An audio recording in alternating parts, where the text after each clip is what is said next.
Jesus? What is the fact मुझे about जब पता Jesus? चला मैं अपने गुरुद्वारे और गया। नॉन मुस्लिम में क्या फर्क है? और अल्लाह एक है, कुरान एक है, पैगंबर एक है, तो फिर इतनी भ्रांतियां क्यों आपस के ईश्वर अल्लाह तेरे नाम में अल्लाह से प्रार्थना करता हूँ हमारा मार्गदर्शन। मेरा ये मानना है कि आज मैं 25 साल बाद अगर इस्लाम कबूल करूंगा तो अल्लाह ताला क्या मुझे इस चीज़ के लिए माफ़ करिए। आप बस इतने का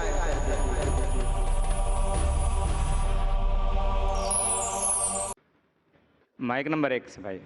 Good evening, sir. I'm Aniruddha Borkar, and I'm a firm believer in science. I'm a student, and I'm an atheist.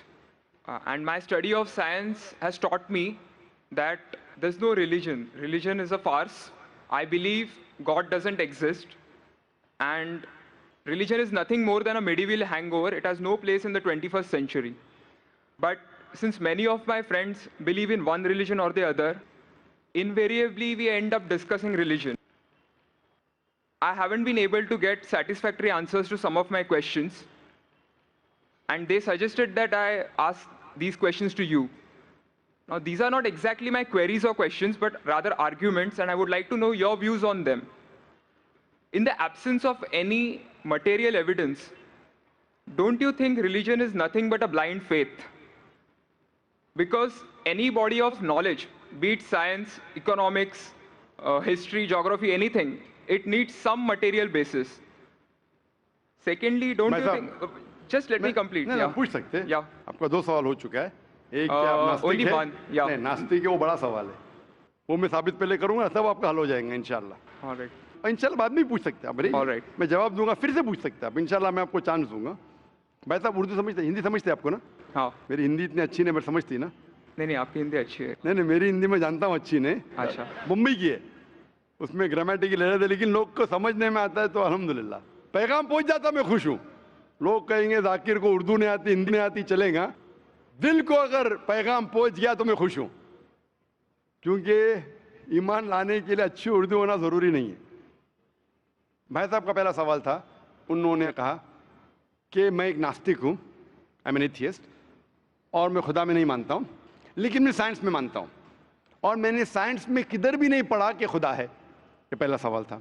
दूसरा सवाल कि उसके कई दोस्त हैं जो रिलीजन में मानते हैं, मज़हब में मानते हैं, कई बार डिस्कशन होता है, तो मेरे दोस्तों ने कहा कि आप जाकिर से सवाल पूछिए, हो सकता है, ज़रूरी नहीं, हो सकता है वो जवाब दे और आप उनके जवाब से मुतमईन हो। तो पहला सवाल उन्होंने पूछा कि साइंस के अंदर material evidence is a must. Material evidence is a must मतलब कोई मटेरियल एविडेंस, कोई चीज़ अगर कहते हैं बुक है तो किताब, मटेरियल एविडेंस होना ज़रूरी है, वरना ये गलत है। मैं दूसरा सवाल पहले जवाब दूंगा, फिर पहले पे आऊँगा। मैं साहब material evidence is a must, ये साइंस कहती है। मैं भी साइंस का स्टूडेंट हूँ। आपने ये कहा कि साइंस ने साबित नहीं किया, ये आपने कहा, इस बात को मानता हूँ मैं। लेकिन ये कहना कि साइंस के अंदर material evidence is a must, it is not true, it is not true. अक्सर एविडेंस इज मस्ट, लेकिन अगर ऐसा प्रूफ है जो लॉजिकल है, मंतिक आपके दिमाग लॉजिक के हिसाब से, तो मटेरियल होना ज़रूरी नहीं है। जैसे हम जानते हैं कि स्कूल में मैंने पढ़ा था कि 3 स्टेट ऑफ मैटर है, सॉलिड, लिक्विड, गैस, बराबर। अभी हम जानते हैं कि 4th स्टेट आ गया, called as plasma, interstellar matter. हम कहते थे वैक्यूम, वैक्यूम मटेरियल नहीं, बड़ा वैक्यूम में मानते। तो ये ज़रूरी है, मटेरियल होना ज़रूरी है, अक्सर होना चाहिए, बट फ़र्ज नहीं है। लेकिन मंतिक से, लॉजिक से अगर प्रूफ कर सके ठीक है। मिसाल के तौर पे आपको अमेरिका जाना ज़रूरी नहीं मानने के लिए अमेरिका वजूद में है। अमेरिका मटेरियल है, ठीक है, ज़मीन है। आपको अमेरिका जाना ज़रूरी नहीं है, अमेरिका का फ़ोटो देखना ज़रूरी नहीं है।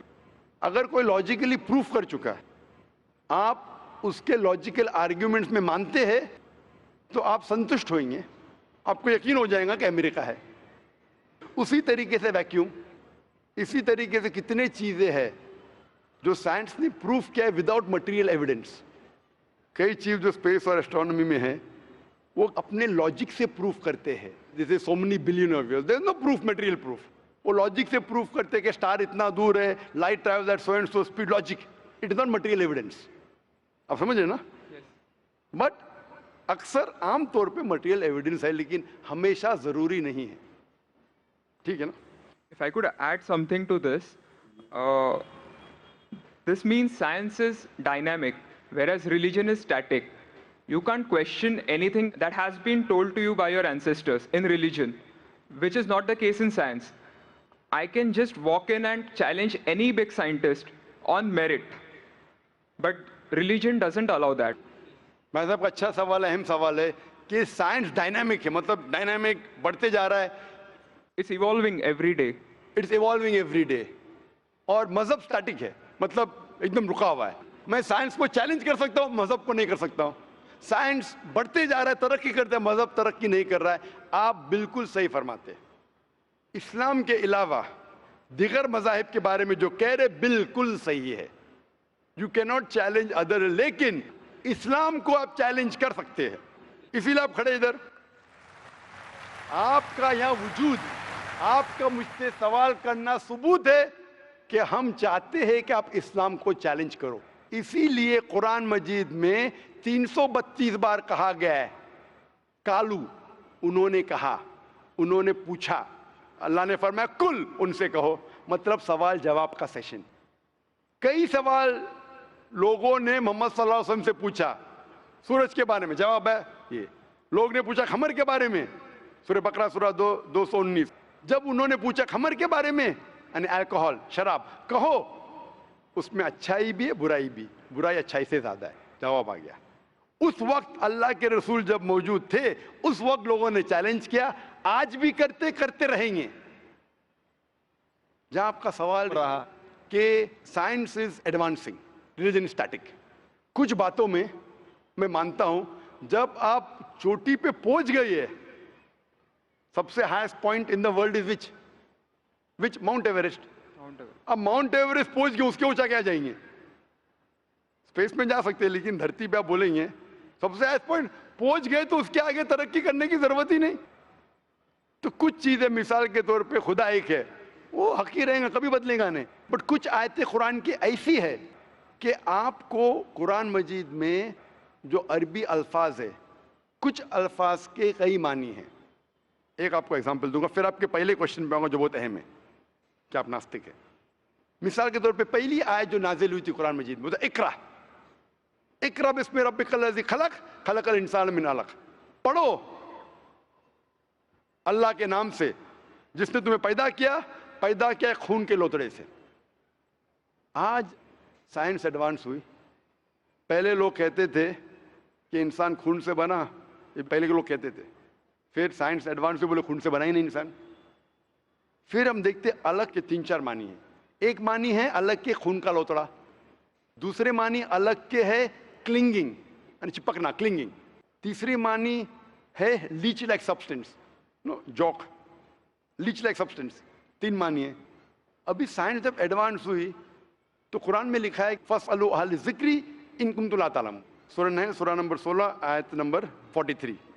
इसमें लिखा है अगर आपको नहीं पता उनके पास जाओ जो इस फील्ड के माहिर है, भले गैर मुस्लिम है। तो कुछ अरबों ने तकरीबन 30 साल पहले इसका ट्रांसलेशन लेके गए प्रोफेसर कीथ मूर के पास, जो एम्ब्रियोलॉजी के मैदान में उस वक्त नंबर 1 था दुनिया में। He was head of the department of anatomy in university of Toronto. उनके पास जब तर्जुमा लेके गए काफ़ी आयतों के, बोले अक्सर चीज़ें जो कुरान मजीद में एम्ब्रियोलॉजी के बारे में लिखी है 100% सही है, और कई चीज़ें अगर आप मुझे 30 साल पहले पूछते तो मुझे खुद पता नहीं था। लेकिन एक चीज़ इसमें से अब भी मैंने कहता हूँ सही है, ये भी नहीं कहता हूँ गलत है, क्योंकि खुद भी नहीं जानता हूँ। एक चीज़ थी ये आयत इक़रा बिस्मि रब्बिकल लज़ी खलक खलकल इंसान मिन अलक, कि पढ़ो अल्लाह के नाम से जिसने तुम्हें पैदा किया एक अलका से, लीच लाइक सब्सटेंस। मुझे पता नहीं कि जब बच्चा पैदा होता है शुरुआत में इन द एम्ब्रियोलॉजी के स्टेज, एम्ब्रियोलॉजी एक साइंस का मैदान है, मेडिसिन का सब्जेक्ट है। मतलब जब बच्चा जब पैदा होता है अपनी माँ की कोख में, पेट में जो मरहले रहते हैं, the stages of human development in the mother's womb is called embryology. तो प्रोफेसर कीथ मूर ने कहा मुझे नहीं पता कि बच्चा जब शुरुआत में जब माँ के पेट में रहता है, एम्ब्रियोलॉजी के स्टेजेस, वो लीच जैसा लगता है। तो क्या किया उसने, माइक्रोस्कोप में, पावरफुल माइक्रोस्कोप में जाके देखा। इनिशियली बहुत छोटा रहता है, you can't see with the naked eye, आप आपके आंख से नहीं देख सकते। और उसने कंपेयर किया जोक के फोटोग्राफ से, लीच के फोटोग्राफ से कंपेयर किया, और वो चौंक गया कि बिल्कुल यकसा है। उस वक्त हमें पता नहीं था, पता लगता है कि कुरान की आयत इकरा बिस्मे रब्बिकल लज़ी, उस वक्त हम तर्जुमा करते थे खून का लोथरा, खून का लोथरा। पहले लोग यकीन करते फिर बोलते तो गलत है, खून का लोथरा तो है ही नहीं, कुरान गलत है। अब पता चला वो खून का लोथरा उसकी मानी नहीं थी, मानी थी Leach like substance.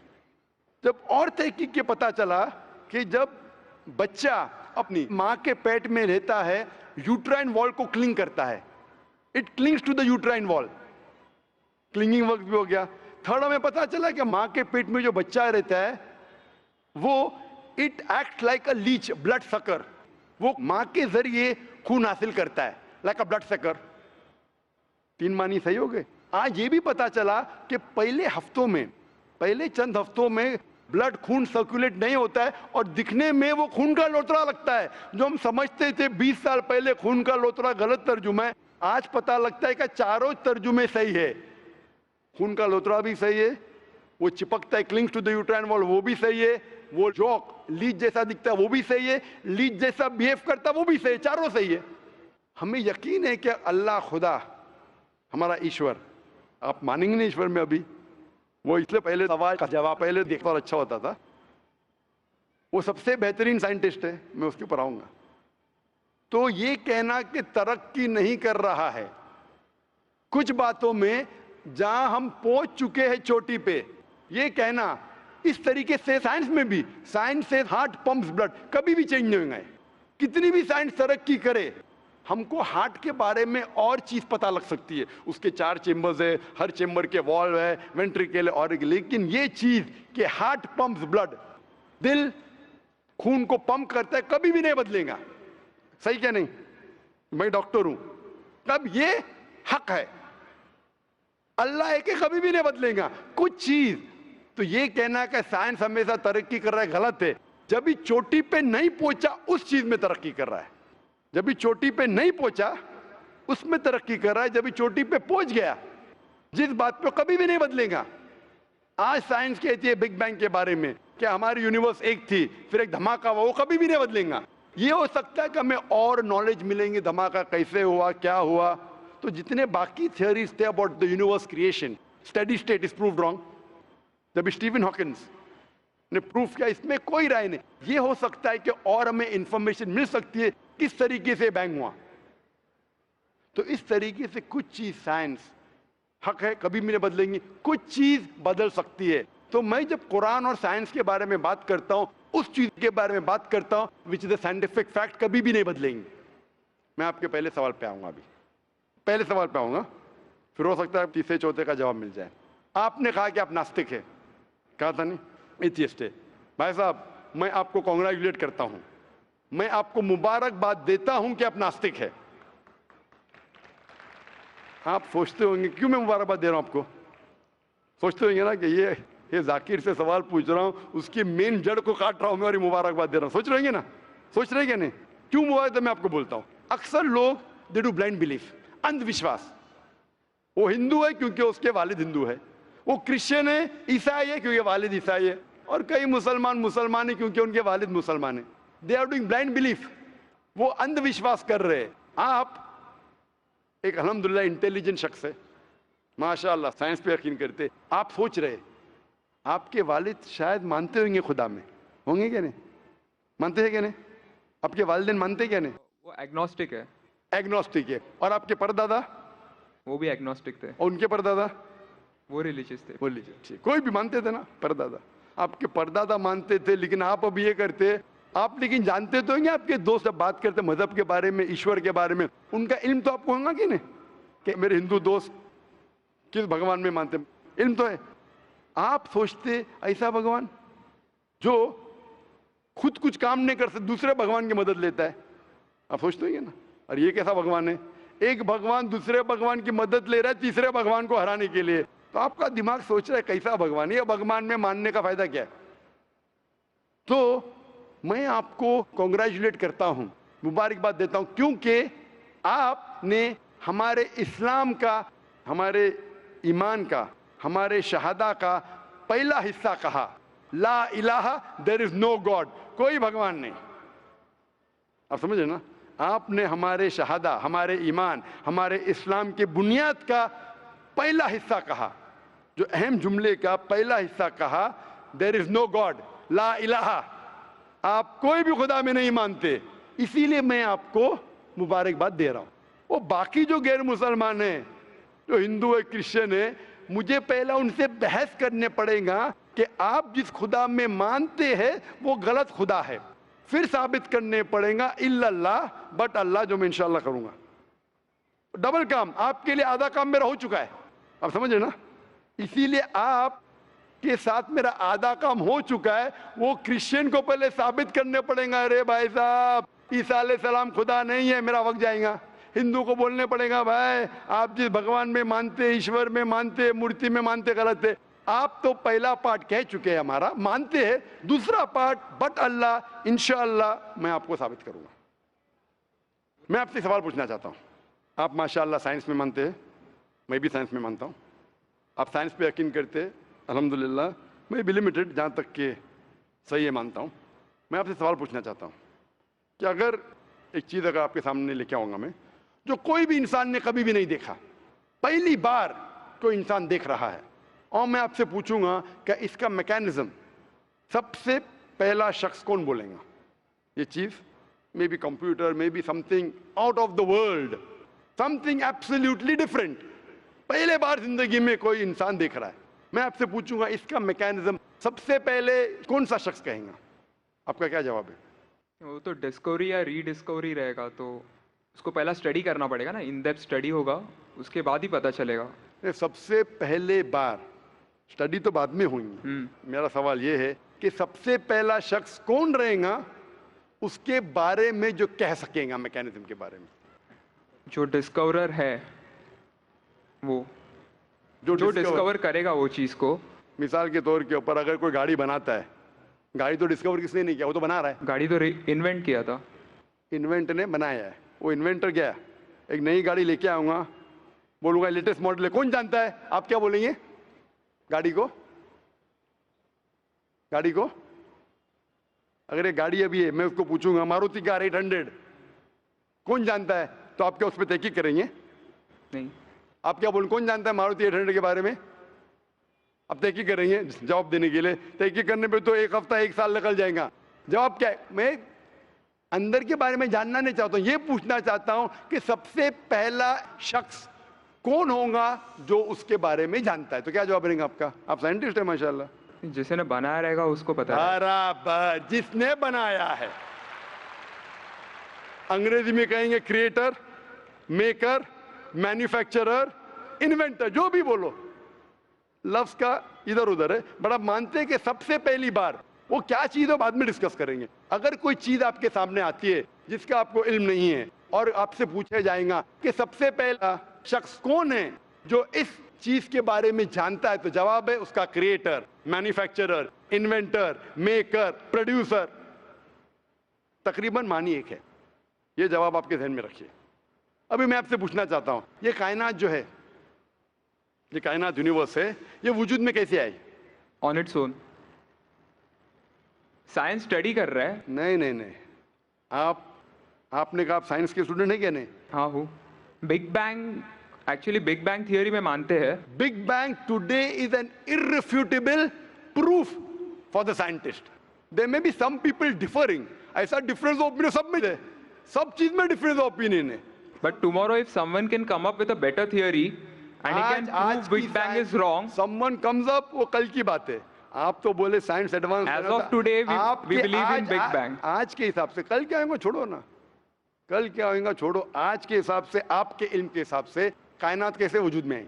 Big bang theory. Big bang theory. ये बिग बैंग थियरी मतलब first there was the primary nebula, there was a big bang, a secondary separation give rise to galaxies, stars, suns etcetera. ये big bang के बारे में पता कब लगा आपको? कितने साल पहले आपके हिसाब से? कुछ आइडिया है? ईयर तो नहीं पता। नहीं, तकरीबन कितने साल पहले? तकरीबन? No idea. तकरीबन, तकरीबन एग्जैक्ट नहीं पूछा, तकरीबन। मुझे या ह्यूमैनिटी को? ह्यूमैनिटी को। ह्यूमैनिटी को। आपको नहीं, आपको पता चलेगा जब आपने पढ़े। बट उसमें ये भी पता लगता है ना सबसे पहले किसको नोबेल प्राइज मिला, कौन से साल में मिला, पता है तकरीबन कितने साल पहले? No idea. Maybe 30, 40, 50 years. बिल्कुल सही। 30 बोलो, 40 बोलो, 50, मैं आर्ग्यू नहीं करूंगा, मैं आर्ग्यू नहीं कहूंगा। सही जवाब तकरीबन 40 साल है, लेकिन 30 बोलो मैं आर्ग्यू नहीं करूंगा, 50 बोलो आर्ग्यू नहीं करूंगा, 60 बोलो आर्ग्यू नहीं करूंगा, लेकिन 30, 40, 50, 60 है बराबर। ये लफ्ज जो आप कह रहे हैं, ये जो बिग बैंग के बारे में कुरान मजीद में 1400 साल पहले लिखा हुआ है, सूरह अंबिया में सूरह नंबर 21 आयत नंबर 30 में, अवलम यरल लज़ीना कफरू, क्या वो काफिर नहीं जानते, अन्ना समावाति वल अर्द, ये आसमान और धरती एक थे। अवलम यरल लज़ीना कफरू अन्ना समावाति वल अर्द कानत रतकन फफ्तकनाहुमा, और एक धमाका हुआ और ये अलहदा हुए। Do not the unbelievers see the heavens and the earth were joined together and we clove them asunder. अभी this is nothing but the Big Bang theory in a nutshell. जो Big Bang कहती है this is a nutshell. वो Big Bang में आप जब जाएंगे उसमें और आपको एक्सपेंशन मिलेगा, बिलियन ईयर्स पहले हुआ, 5 बिलियन या 5 years, that difference of opinion. ये Big Bang के बाद कौन सा गैस है, नियॉन आया, प्रोटॉन है, वो सब discussion. But Big Bang is the irrefutable proof according to scientists. I would like to interfere here, with your permission, of course. Why does religion need to use science as a walking stick, whereas science never refers to religion? माशाअल्लाह, भाई साहब ने पूछा कि religion को science की walking stick क्यों चाहिए, साइंस को रिलीजन की जरूरत ही नहीं है। भाई साहब, रिलीजन को साइंस की जरूरत नहीं है, साइंस को रिलीजन की जरूरत है। इसीलिए Albert Einstein who got a Nobel Prize winner, famous physicist, उसने कहा science without religion is lame and religion without science is blind. That was his personal opinion. I would just like to say one thing. When a doctor... जवाब दिया ना अभी तक के? Okay. जवाब complete नहीं। I think it would be better if I just add. No, you can add, but you keep on adding every sentence, the main will go away. Right. Otherwise, every time you can keep on arguing, the whole thing will take 10 hours. For that, we can have a private discussion. Sure. Fine? We'll have private discussion. We'll discuss 1 hour, 5 hours, 10 hours. Tomorrow night you come. Till morning no problem. Not that I'm running away. Then everyone will think that, why are you giving this person? Is it your personal thing? No. So then, fine. What the main thing is, because if you want to keep on beating, or you can keep on asking counter question, it'll keep on going. No, I don't want to beat around the bush. No, not beating around the bush. Let's get to the main subject first. Let's get to the main subject first. Because when you keep on rowing, then you miss the whole point. As I was saying, that Albert Einstein, that science without religion is lame and religion without science is blind. ये Albert Einstein का personal view था. हर scientist का view personal view है. ये science की बुनियाद है, उसका पर्सनल व्यू है, लेकिन वो पर्सनल व्यू को साबित करता है। आप मानो या नहीं मानो, आप ये कहना चाहे कि वो साइंटिस्ट जो कह रहा है पर्सनल व्यू ने, it is illogical statement according to me. हर साइंटिस्ट का व्यू पर्सनल व्यू है, जाकिर का व्यू भी पर्सनल व्यू है, ये आपका व्यू नहीं है। हो सकता है आप मेरे व्यू से सहमत है, नहीं सहमत है, दिस इज साइंस। इस्लाम को साइंस की जरूरत नहीं है। आप साइंस का सहारा क्यों ले रहे? क्योंकि आप साइंस में मानते हैं, इसलिए सहारा ले रहा हूं। आप साइंस में नहीं मानेंगे, मैं साइंस का सहारा नहीं लूंगा। कुरान की आयत है, कुरान में अल्लाह ताला फरमाते सूरह इमरान में सूरह नंबर 3 आयत नंबर 64 में, तालू इला कलिमतिन सवाइन बैना बैनकुम, आओ हम उस बात की तरफ जहां पर हम यकसा है। सबसे पहली बात, अल्लाह नअबुदा इल्लल्लाह, कि हम सिर्फ अल्लाह की इबादत करें। वो जो हिंदू पूछता है, मैं हिंदू मजहब की बात कर रहा हूँ, उस टाइम साइंस की नहीं बात किया। वो क्रिश्चियन जो पूछी ईसा अलैहिस्सलाम के बारे में, मैंने बाइबल की बात किया। ताला इला कलिमतिन सवाइन बैना बैनकुम, आओ हम उस बात की तरफ जहां पर हम यकसा है। मैं अगर साइंस की बात नहीं करूंगा, पोइट्री की बात करूंगा, मानेंगे क्या? मैं शेर शायरी करूंगा, बोलेंगे क्या शेर शायर, मैं तो साइंस वाला आदमी हूं। क्योंकि आप साइंस में मानते हो, मैं साइंस की बात कर रहा हूं। मैं वेद कोट कर रहा हूं, नहीं कोट कर रहा हूं। मैं गीता कोट कर रहा हूं, नहीं कोट कर रहा हूं। बाइबल कोट, उधर वेदा कोट किया हूं, गीता कोट किया हूं, उधर साइंस नहीं कोट किया हूं। तो कुरान इज अ मास्टर की, सारे ताले की चाबी है। चाहे वेद हो, चाहे बाइबल हो, चाहे भगवत गीता हो, चाहे साइंस हो। लिटरेचर पोइट्री पे भी कर सकता हूं, लेकिन आप पोएट है नहीं, वैसा तो मैं भी नहीं हूं। आपने कहा साइंस का सहारा किधर ले रहे? मैं सहारा ले रहा हूं आपको समझाने के लिए। आप बोलेंगे अब हिंदी में क्यों बात, क्यों हिंदी समझते? जर्मन में बात करो, आप समझेंगे क्या? नहीं समझ, मैं भी जर्मन नहीं जानता हूं। क्योंकि आपने कहा कि I am a man of science.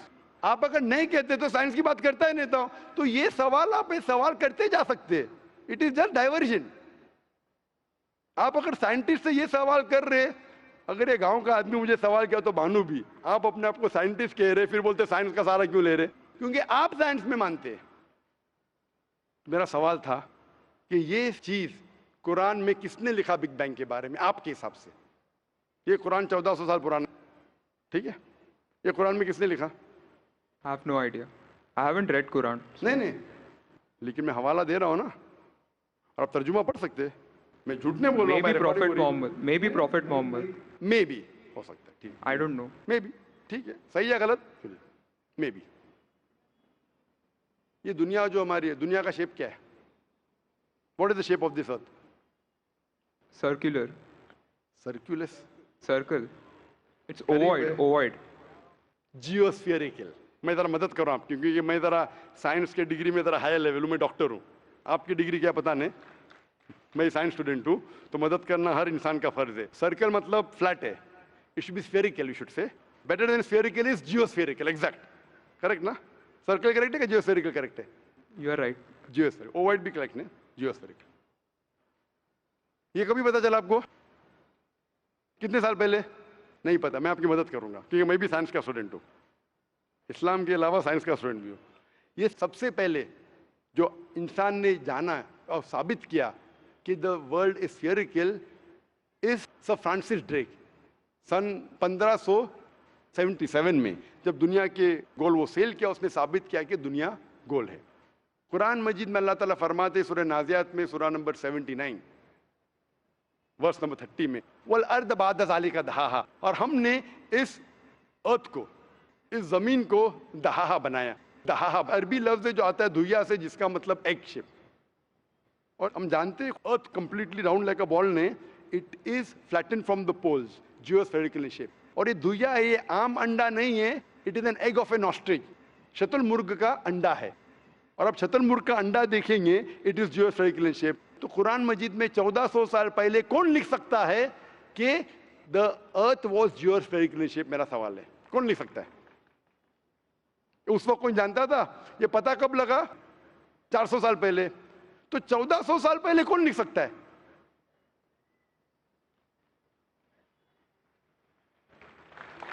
तभी वो पोस्टुलेट था, अभी ये थियरी बन गया, प्रूव करने के बाद थियरी बन गया, तभी वो पोस्टुलेट था। पोस्टुलेट पढ़ेगा जियोस्फेरिकल shape.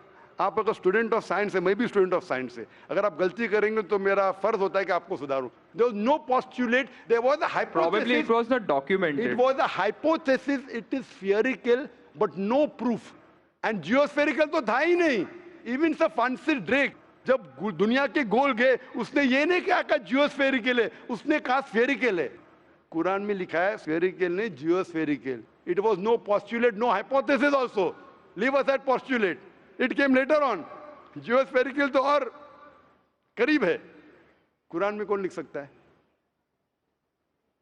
Probably some early scientist. Probably some early scientist, ठीक है।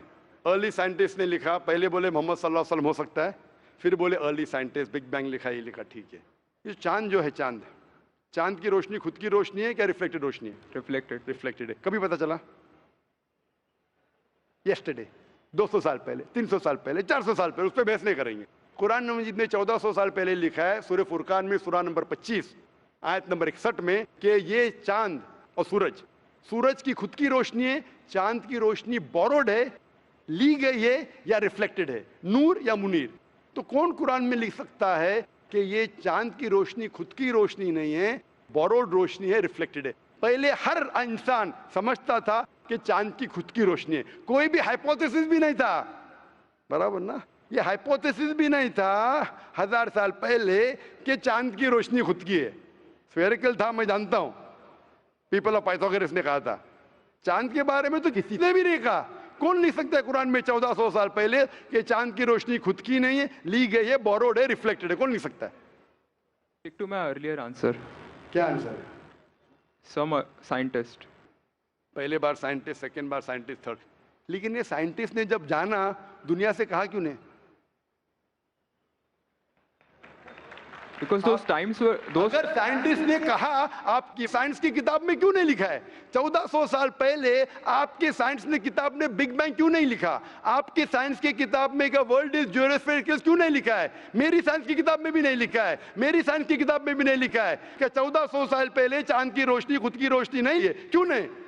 तो आपका ये आर्गुमेंट के साइंटिस्ट ने कहा एक बार तो होगा, 2 बार तो चलेगा, तीसरी बार भी माफ किया। अभी चौथी चीज पूछता हूं मैं, चौथी चीज पूछता हूं कि हम जब पढ़े स्कूल में, आपने स्कूल कब पास किया? 2002। मैंने पास किया 1982 में, आपने 20 साल बाद पास किया। मैं जब क्या पढ़ा बोलूंगा, आप क्या पढ़े आप मुझे बोलना। जब मैं 1982 में स्कूल पास किया तो मैंने पढ़ा कि चांद और सूरज they are revolving but they are rotating about their own axis. आपने क्या पढ़ा स्कूल में? चांद और सूरज रोटेट कर रहे एक्सिस के ऊपर, क्या नहीं? हाँ, लेकिन मैंने पढ़ा नहीं कर रहे।